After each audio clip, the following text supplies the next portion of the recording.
Yes, good morning to all the students.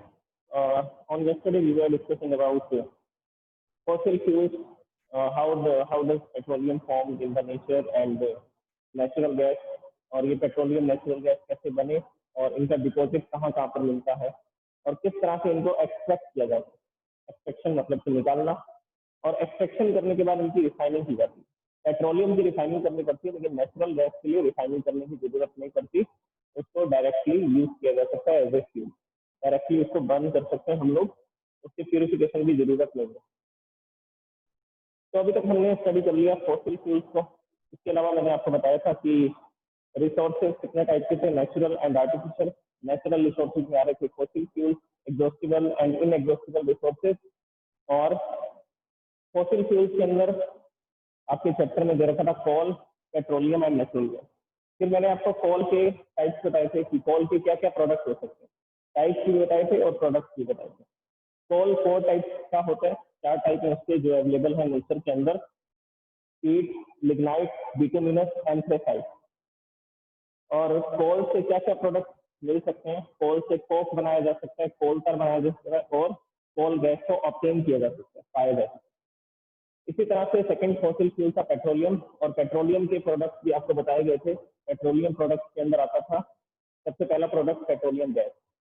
Petroleum gas के बाद petrol, petrol के बाद नेफ्था, नेफ्था के बाद केरोसिन ऑयल, केरोसिन ऑयल के बाद डीजल, डीजल के बाद लुब्रिकेंट ऑयल, लुब्रिकेंट ऑयल के बाद में पैराफिन वैक्स, और लास्ट में फ्यूल ऑयल। ठीक है, लास्ट में ज्यादा फ्यूल ऑयल, फ्यूल ऑयल थोड़ा ऊपर था इससे, पैराफिन वैक्स जस्ट ऊपर था। तो इस तरह से ये डिफरेंट डिफरेंट प्रोडक्ट थे जो किसके प्रोडक्ट हैं, पेट्रोलियम के प्रोडक्ट हैं।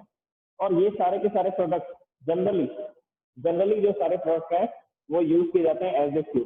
पेट्रोल, डीजल, नेफ्था, नेफ्था को केमिकल से यूज करते हैं, ड्रग्स बनाने में यूज करते हैं, लेकिन पेट्रोल, डीजल, केरोसिन ऑयल, इन सबको यूज करते हैं एज ए फ्यूल।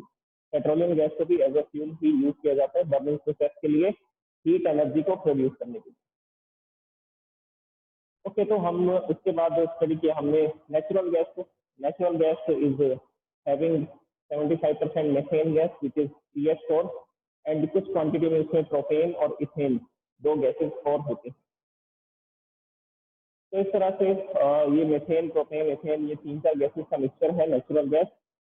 और नेचुरल गैस को भी बर्निंग प्रोसेस के लिए यूज किया जा सकता है, लेकिन नेचुरल गैस को क्लीनर फ्यूल बोलते हैं।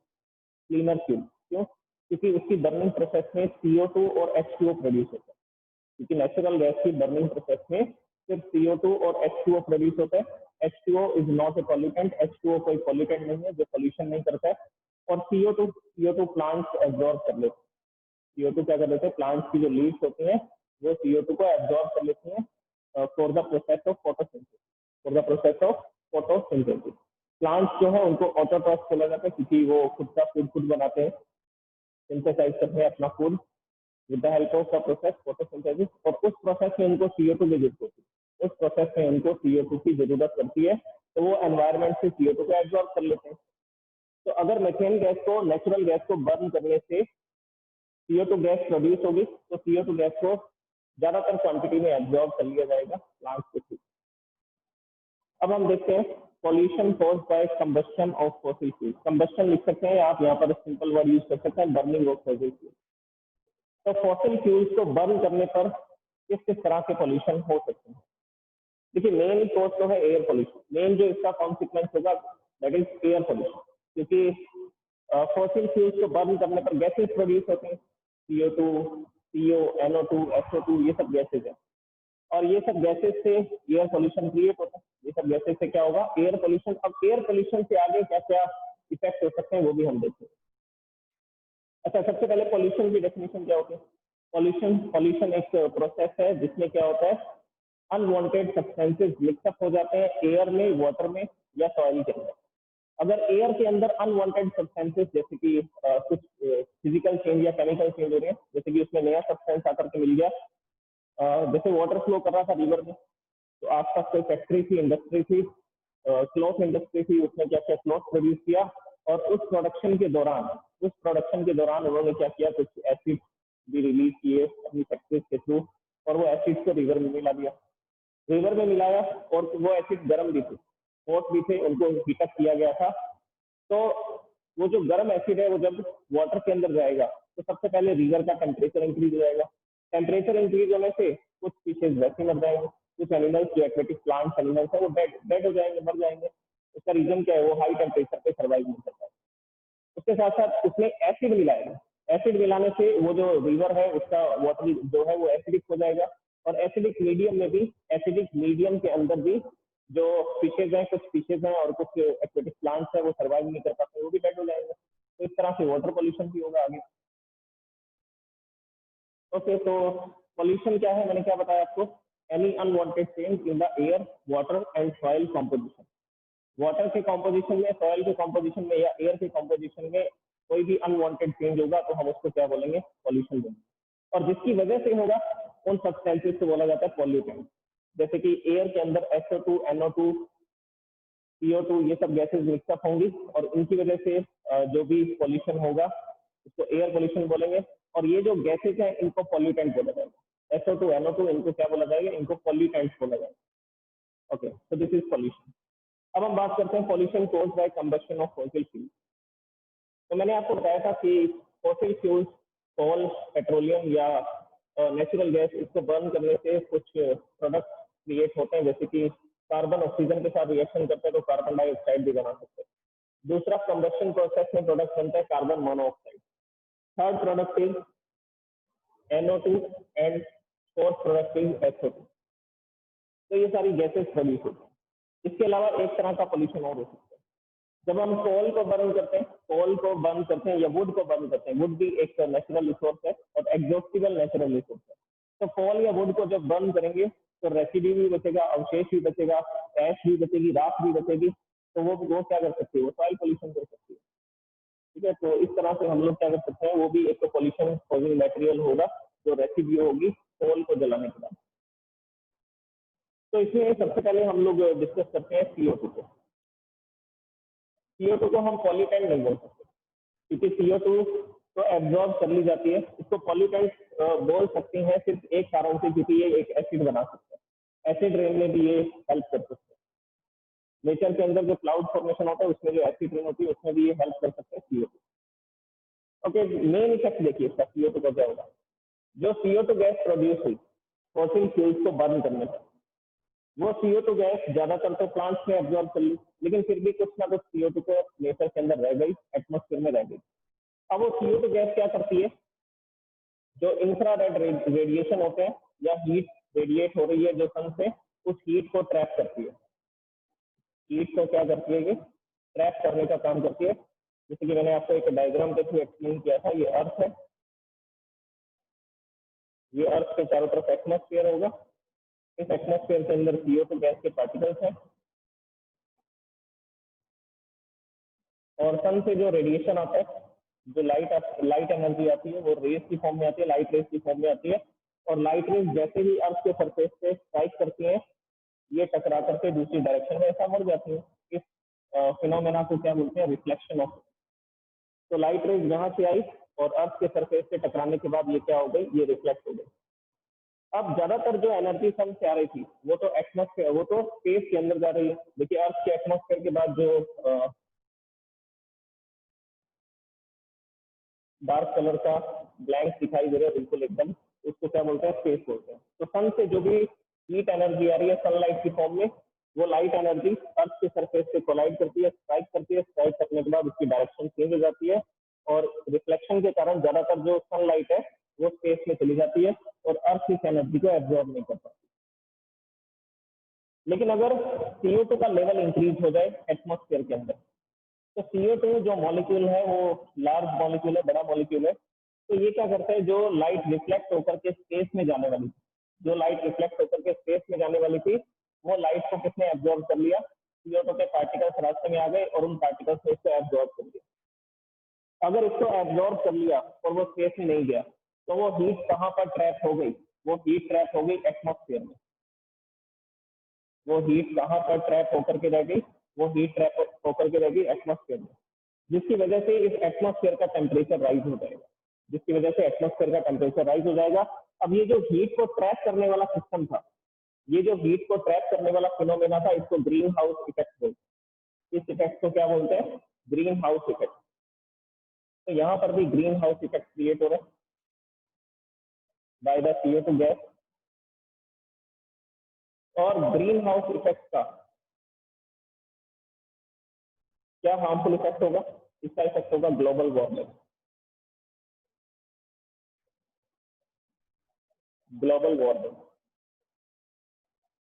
ग्लोबल वार्मिंग का मतलब है कि एटमोस्फेयर का गर्म हो जाना। जैसे अभी समर के अंदर राजस्थान में जो टेम्परेचर है, हाईएस्ट पीक वैल्यू है वो 47-48 डिग्री सेल्सियस रहती है, लेकिन कभी कभी ये 50 डिग्री सेल्सियस के आसपास ही हो जाता है। इसका रीजन यही है कि हम लोग फॉसिल फ्यूल्स को बर्न कर रहे हैं। फॉसिल फ्यूल्स को बर्न करने से जो CO2 गैस है वो ज्यादा प्रोड्यूस हो रही है, और CO2 की क्वांटिटी जैसे ही एटमोस्फेयर में बढ़ती है, हीट की ट्रैपिंग शुरू हो जाती है। सन से जो एनर्जी आ रही है उसको CO2 के पार्टिकल्स एब्जॉर्ब करते हैं। एब्जॉर्ब करने के कारण ये एनर्जी एटमोस्फेयर में रह जाती है, जिसकी वजह से एटमोस्फेयर का टेम्परेचर बढ़ जाता है। And this effect is known as global warming. This process is known as global warming. अब इसके साइड इफेक्ट क्या है ग्लोबल वार्मिंग? ग्लोबल वार्मिंग का सबसे पहला साइड इफेक्ट ये है कि जो ग्लेशियर्स हैं, जो साउथ और नॉर्थ पोल है, वहां पर जो आइस है वो मेल्ट हो रही है। जो मिलियंस ऑफ ईयर से वहां पर ग्लेशियर्स से जो बर्फ थी वो धीरे धीरे क्या होती जा रही है, वो मेल्ट होती जा रही है। अब मेल्ट होने से क्या होगा? ओशियन का जो वाटर लेवल है वो राइज होता जा रहा है। समुद्र के अंदर जो पानी है उसका लेवल बढ़ता जा रहा है। उसका लेवल बढ़ेगा तो कोस्टल एरिया के अंदर क्या आ जाएगी? फ्लड आ जाएगी, बाढ़ आ जाएगी। तो ये इसका साइड इफेक्ट है। ग्लोबल वार्मिंग से एक तो टेम्परेचर राइज होता है, ह्यूमंस का सर्वाइवल भी मुश्किल हो जाता है, एनिमल्स का सर्वाइवल भी मुश्किल हो जाता है, ज्यादा अगर हीट एनर्जी बढ़ जाएगी एटमोस्फेयर में तो। और इसके साथ साथ इसका इफेक्ट मैंने आपको ये भी बताया कि इसकी वजह से जो ग्लेशियर्स हैं वहां पर जो आइस है वो मेल्ट हो रही है। उसके मेल्ट होने से ओशन के अंदर जो वाटर का लेवल है वो बढ़ रहा है, और वाटर लेवल इंक्रीज होने की वजह से कोस्टल एरियाज के अंदर जो भी विलेजेस हैं या जो भी कंस्ट्रक्शन है, स्टेट है या जो भी, तो वो क्या होते जा रहे हैं? वो वाटर के अंदर सब मर्ज होते जा रहे हैं, वाटर के अंदर डूब जाएंगे, पानी में डूब जाएंगे। तो मैंने आपको CO2 का इफेक्ट बता दिया, ये था CO2 का इफेक्ट। अब हम स्टडी करते हैं carbon monoxide, CO। Carbon monoxide का इफेक्ट देखिए क्या होगा। कार्बन मोनोऑक्साइड का इफेक्ट है हमारे ब्लड से रिलेटेड। हमारे ब्लड के अंदर हीमोग्लोबिन होता है। हीमोग्लोबिन का वर्क होता है जिसको HB बोला जाता है। हीमोग्लोबिन का वर्क होता है ऑक्सीजन और CO2 को कैरी करना। लंग से CO2, देखिए मैं यहाँ पर लिख देता हूँ।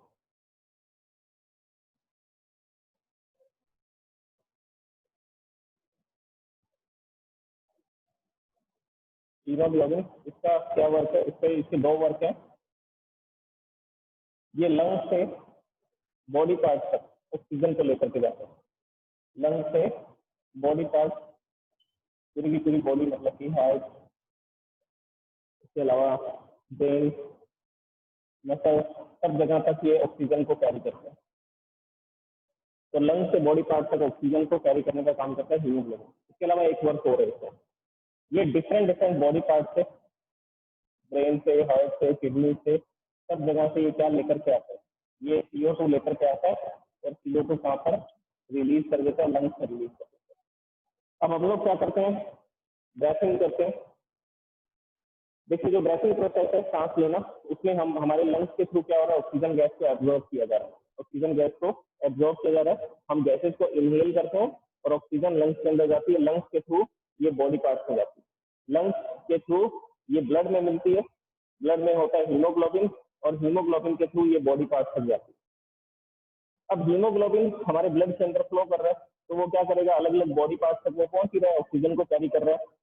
तो उस जगह पर जहां पर CO2 ज्यादा क्वांटिटी में पड़ी है, CO2 हमारी बॉडी के लिए वेस्ट है। हमारी सेल्स, हमारी बॉडी के अंदर जो भी सेल्स है वो इसका वेस्ट प्रोडक्ट है।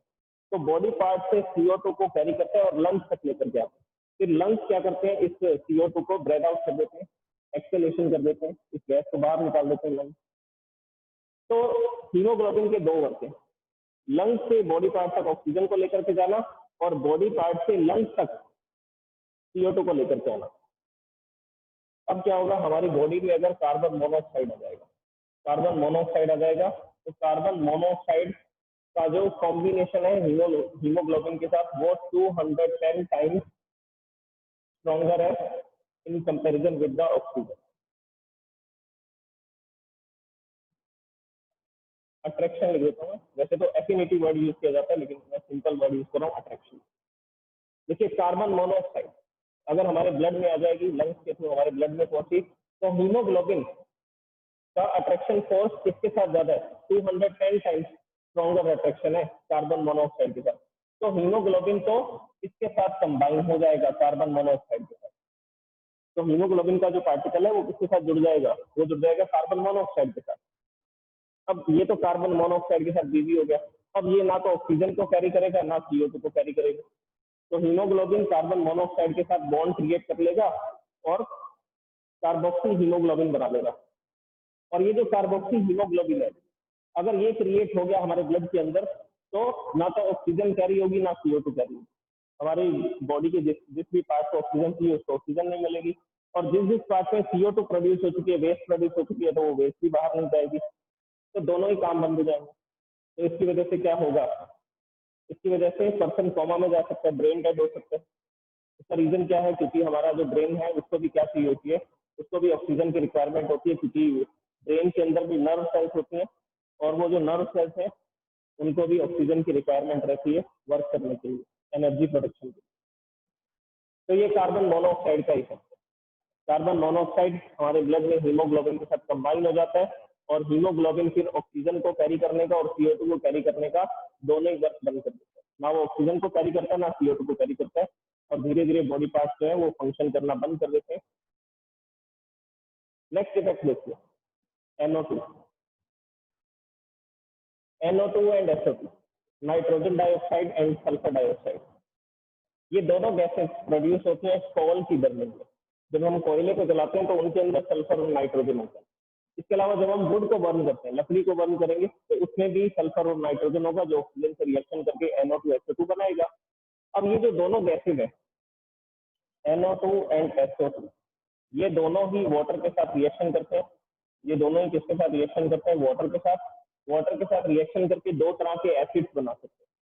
पहला एसिड अगर NO2 वाटर के साथ कंबाइन होगा तो नाइट्रिक एसिड बनेगा, और अगर SO2 वाटर के साथ कंबाइन होगा तो सल्फ्यूरस एसिड बन सकता है। तो क्या बन सकता है? Sulphurous acid. अगर ऑक्सीजन और मिल गई तो सल्फ्यूरिक एसिड भी बन सकता है। तो ये दो तीन तरह के एसिड बन सकते हैं, सल्फ्यूरस एसिड, या एक तरह का एसिड और होता है sulphuric acid which is H2SO4। तो ये दो एसिड बन जाएंगे, नाइट्रिक एसिड और सल्फ्यूरिक एसिड। और ये जो नाइट्रिक एसिड और सल्फ्यूरिक एसिड है, ये दोनों ही क्या करेंगे? ये दोनों वाटर के साथ राइज होंगे, वाटर वेपर के साथ राइज होंगे, और क्या करेंगे? Acid rain. देखिए ये प्रोसेस किस तरह से होती है। जैसे कि हमने क्या किया, बर्निंग प्रोसेस की, कोयले को जलाया, यहाँ पर कोल पड़ा था, हमने इसको बर्न कर दिया। बर्न करने से यहाँ से SO2 NO2 गैसेस प्रोड्यूस। अब SO2 NO2 गैसेस प्रोड्यूस हो रही हैं, और एनवायरमेंट के अंदर एटमॉस्फेयर में वाटर भी है, किस फॉर्म में? वेपर की फॉर्म में, गैस की फॉर्म में। और ये तीनों गैसेस राइज होते हैं क्योंकि इनकी डेंसिटी कम है। डेंसिटी कम होने की वजह से ये ऊपर की तरफ राइज होते हैं। ऊपर राइज होती हैं तो धीरे धीरे ये किसके साथ कंबाइन होना शुरू हो जाती है? वाटर के साथ। तो जब SO2 वाटर के साथ कंबाइन होगा तो सल्फ्यूरिक एसिड बन जाएगा, NO2 वाटर के साथ कंबाइन होगा तो नाइट्रिक एसिड बन जाएगा। अब यहाँ पर जो क्लाउड का फॉर्मेशन हुआ, उसमें दो एसिड भी है, नाइट्रिक एसिड भी है और सल्फ्यूरिक एसिड या सल्फ्यूरस एसिड भी है, और इसमें क्या है? वाटर है सॉलिड फॉर्म में।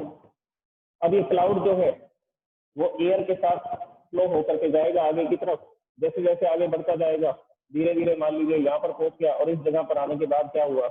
यहाँ से रेनफॉल स्टार्ट हो। ये रेनफॉल जो स्टार्ट हुआ, इसके अंदर एसिड्स होंगे। This rainfall is containing acid, so this is called acid rain. ये होगी एसिड रेन। अब एसिड रेन की क्या क्या इफेक्ट होगी? एसिड रेन का फर्स्ट इफेक्ट ये है कि जिस भी वाटर बॉडी में इसका वाटर जाएगा, ये वाटर जाएगा एसिड रेन वाला, तो क्या होगा? वो वाटर बॉडी, जैसे कि किसी रिवर के आसपास बारिश हुई तो ये सारा का सारा पानी फ्लो होकर के बह करके उस रिवर में चला गया। तो रिवर के अंदर ये एसिड आ जाएंगे, नाइट्रिक एसिड, सल्फ्यूरिक एसिड। तो रिवर वाटर कैसा हो जाएगा? रिवर वाटर हो जाएगा एसिडिक। और एसिडिक मीडियम के अंदर, एसिडिक मीडियम में एक्वेटिक एनिमल्स और एक्वेटिक प्लांट्स जो है वो डेड हो जाएंगे, मर जाएंगे। तो उससे क्या होगा, उससे आगे वाटर पोल्यूशन भी, उससे आगे क्या होगा, वाटर पोल्यूशन। अब अगर रिवर के अंदर एनिमल्स प्लांट्स डेड हो जाएंगे तो उनकी बॉडीज जो है वो क्या होनी शुरू हो जाएंगी, वो डीकम्पोज होगी। बैक्टीरिया उनकी बॉडी को क्या करेगा, डीकम्पोज करेगा, और डीकम्पोजिशन के कारण उनके जो बॉडी पार्ट्स हैं उसको वाटर में पड़े रहेंगे, धीरे धीरे उसमें वायरस बैक्टीरिया बढ़ जाएंगे, तो वो वाटर पॉल्यूट हो जाएगा, फिर उसको फ्रेश वाटर की कैटेगरी में काउंट नहीं किया जाएगा, तो फ्रेश वाटर नहीं रहेगा। तो इस तरह से वाटर पोल्यूशन हो सकता है एसिड रेन की वजह से। इसके अलावा अगर मान लीजिए किसी फील्ड के अंदर जहां पर हमने क्या कर रखा था, बहुत सारी क्रॉप्स को ग्रो कर रखा था, अगर वहां पर एसिड रेन होगी तो सॉइल एसिडिक हो जाएगी, तो जो सॉइल है वो क्या हो जाएगी, सॉइल भी एसिडिक हो जाएगी। और एसिडिक मीडियम में प्लांट्स की ग्रो नहीं करती, एसिडिक मीडियम में प्लांट्स भी क्या नहीं करते हैं, ग्रो नहीं करते हैं। तो हमें उसकी एसिडिटी को खत्म करने के लिए उसमें बेस मिलाना पड़ेगा सॉइल में। कैल्शियम कार्बोनेट का यूज कर सकते हैं, CaCO3 का यूज किया जाता है सॉइल को बेसिक करने के लिए। तो कैल्शियम कार्बोनेट उसमें डाल देंगे तो एसिडिक सॉइल को फिर बेसिक किया जा सकता है।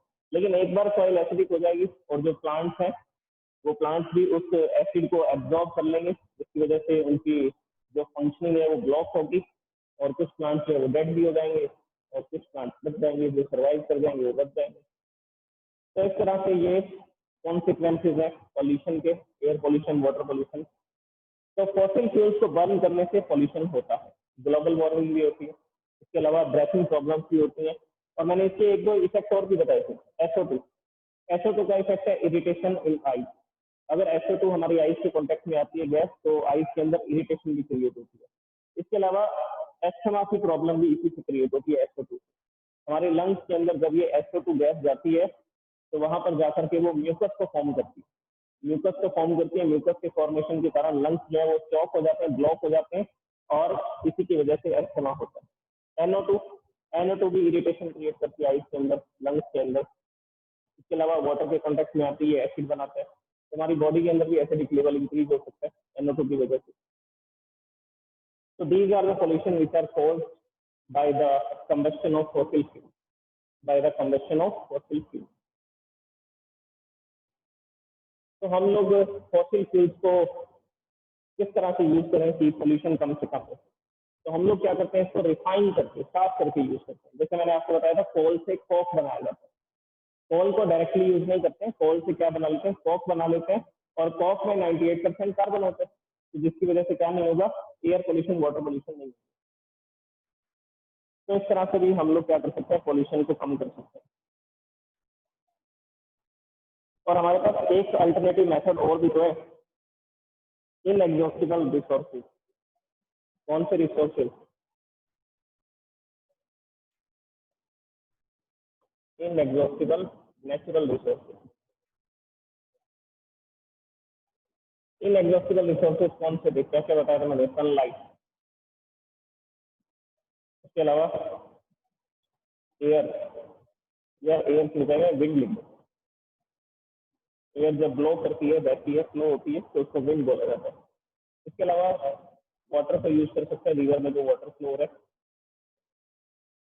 तो इस तरह से ये इनएग्जॉस्टिबल रिसोर्सेज है, हम इन रिसोर्सेज का यूज कर सकते हैं। सनलाइट आप जितनी भी एब्जॉर्व करना चाहें कर सकते हैं, और इसी के बेसिस पर प्लांट्स भी बनाए गए हैं। इसी के बेसिस पर क्या बनाए गए हैं, प्लांट्स भी बनाए गए हैं। किस तरह के plants, solar plant. Solar plant के अंदर क्या होता है, सोलर पावर प्लांट्स बोलते हैं उनको। सोलर पावर प्लांट में सोलर प्लेट्स होती हैं, सोलर पैनल्स होते हैं, उन पैनल्स के थ्रू हम लोग क्या करते हैं, सनलाइट की एनर्जी को इलेक्ट्रिसिटी में कन्वर्ट कर लेते हैं। क्योंकि इलेक्ट्रिकल एनर्जी ऐसी एनर्जी है जिसको हम इजी वे में क्या कर सकते हैं, यूटिलाइज कर सकते हैं। जस्ट हमें स्विच ऑन करना होता है और हम इस इलेक्ट्रिकल एनर्जी को अपनी रिक्वायरमेंट के अकॉर्डिंग यूज करते हैं। तो सबसे कन्वीनियंट फॉर्म क्या है एनर्जी की, इलेक्ट्रिकल एनर्जी। तो हमारे पास जितने भी तरह की एनर्जीज है, अल्टीमेटली हम लास्ट में उसको इलेक्ट्रिकल एनर्जी में बदल देते हैं। क्यों? इसका रीजन ये है कि हमारे घर पर, इंडस्ट्रीज के अंदर, फैक्ट्रीज के अंदर जो भी सारे इक्विपमेंट्स हैं, ऑपरेटर्स हैं, जो भी वर्क कर रहे हैं, वो सब इलेक्ट्रिसिटी से वर्क कर रहे हैं। कंप्यूटर्स भी चल रहे हैं, अकाउंटिंग वर्क जो है सब इलेक्ट्रिसिटी से हो रहा है। तो विदाउट इलेक्ट्रिसिटी ये तो पॉसिबल ही नहीं होगा कि हम इतने बड़े बड़े इंस्टीट्यूशन को या फैक्ट्रीज को, इंडस्ट्रीज को रन कर सके। तो अल्टीमेटली हमारा वर्क ये रहता है कि हम सब तरह की एनर्जीज को इलेक्ट्रिकल एनर्जी में कन्वर्ट कर लेते हैं because it is the most convenient form of energy which can be use by human, जो ह्यूमन के थ्रू यूज की जाती है। विंड मिल पावर प्लांट होता है जिसमें विंड के थ्रू इलेक्ट्रिसिटी प्रोड्यूस की जाती है, और हाइड्रो पावर प्लांट जिसमें वाटर के थ्रू इलेक्ट्रिसिटी प्रोड्यूस की जाती है। तो अगर हम इन रिसोर्सेज को यूज करेंगे तो ये रिसोर्स तो एग्जॉस्ट नहीं होंगे, दूसरा ये रिसोर्स पोल्यूशन नहीं करते, इन रिसोर्सेज की वजह से पोल्यूशन नहीं होता है। तो अभी इन्हीं रिसोर्सेज को ज्यादातर क्वांटिटी में यूज किया जा रहा है। अब इसके बाद एक दो और इम्पोर्टेंट बातें सुन लीजिए। पीसीआरए की फुल फॉर्म याद कर लेना, पीसीआरए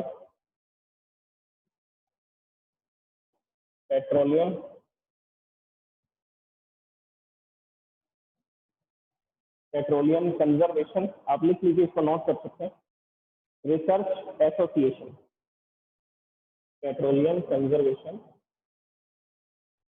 रिसर्च एसोसिएशन। तो ये PCRA petroleum conservation research association क्या कहता है? ये कहता है कि आप लोग पेट्रोल डीजल बर्न कर रहे हैं अपने व्हीकल्स के अंदर, व्हीकल्स को रन करने में, तो हम उसको सेव कैसे कर सकते हैं। तो ये 3-4 मेथड बताएगा कि कैसे सेव किया जा सकता है। ये मेथड आपको पता भी है कि जो व्हीकल्स हैं उनको कांस्टेंट स्पीड पर ड्राइव करना चाहिए, कांस्टेंट स्पीड पर ड्राइव करना चाहिए व्हीकल्स को, ताकि उसकी एवरेज बढ़ जाए और 1 लीटर के अंदर वो ज़्यादा किलोमीटर तक डिस्टेंस कवर कर सके। तो कांस्टेंट स्पीड पर व्हीकल को रन करना चाहिए। दूसरा, इसमें ये बता रहा है कि स्विच ऑफ कर देना चाहिए इंजन को at traffic light, switch off the engine at traffic signal, मतलब जहाँ पर वेट करना पड़ता है वहाँ पर इंजन को स्विच ऑफ कर दीजिए। थर्ड थर्ड ये हो सकता है कि हम लोग जो टायर के अंदर एयर प्रेशर होता है उसको करेक्ट रखें, correct air pressure in tyre,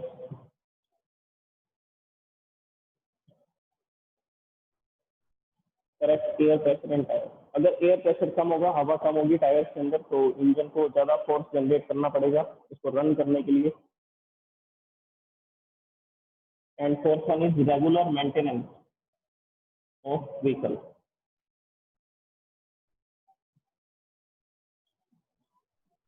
regular maintenance of vehicle की मेंटेनेंस करती रहनी चाहिए, उसकी सर्विस करवानी चाहिए टाइम टू टाइम, ताकि वो फॉसिल फ्यूल को, पेट्रोलियम को ज़्यादा क्वांटिटी में यूज ना करें।